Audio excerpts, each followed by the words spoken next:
అయ్యప్ప దీక్షలో ఉన్నప్పుడు వివాహాది శుభ కార్యక్రమాలకు వెళ్ళవచ్చా?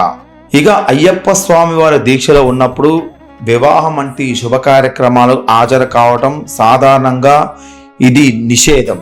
దీక్ష అనేది ప్రాపంచిక సుఖాలకు దూరంగా ఉంటూ మనసుని ఇంద్రియాలను నియంత్రించే కఠినటువంటి ఆధ్యాత్మిక వ్రతం ఒకటే శాస్త్ర స్వామి వారి యొక్క వ్రతం, అదే శరణమయ్యప్ప అనేటువంటి వ్రతం.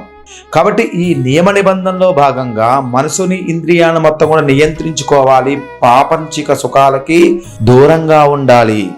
ఈ నియమం పాటించడానికి కొన్ని ముఖ్యమైనటువంటి కారణాలు ఉన్నాయి. అదేంటంటే బ్రహ్మచర్యం. దీక్షకాలంలో కఠినమైన బ్రహ్మచర్యం మనం పాటించాలి. వివాహం అంటే వేడుకలు ప్రాపంచికమైనవి, ఇవి స్వామి మనసుని ఆ దిశగా మళ్లించే అవకాశం ఉంది.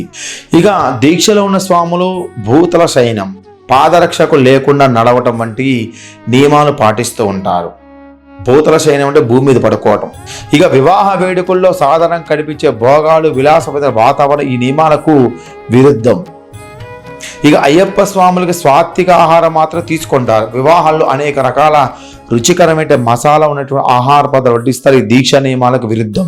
దీక్ష అనేది ప్రశాంతమైనటువంటి మనసుతో నిరంతరం స్వామి నామస్మరణతో గడపాల్సిన సమయం. వివాహ వేడుకల్లో కోలాహలం, అడావుడి మనసుని ఆధ్యాత్మిక చింతన నుంచి దూరం చేసే అవకాశం ఉంది.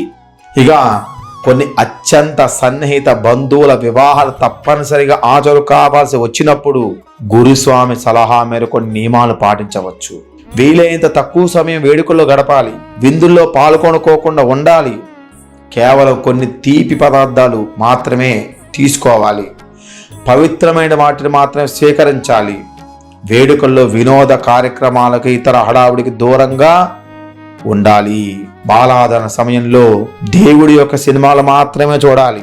ఇక పిచ్చి వాటిని చూడటం వల్ల అయ్యప్ప దీక్ష కూడా భంగం జరిగే అవకాశము ఖచ్చితంగా ఉంటుంది. శరణమయ్యప్ప.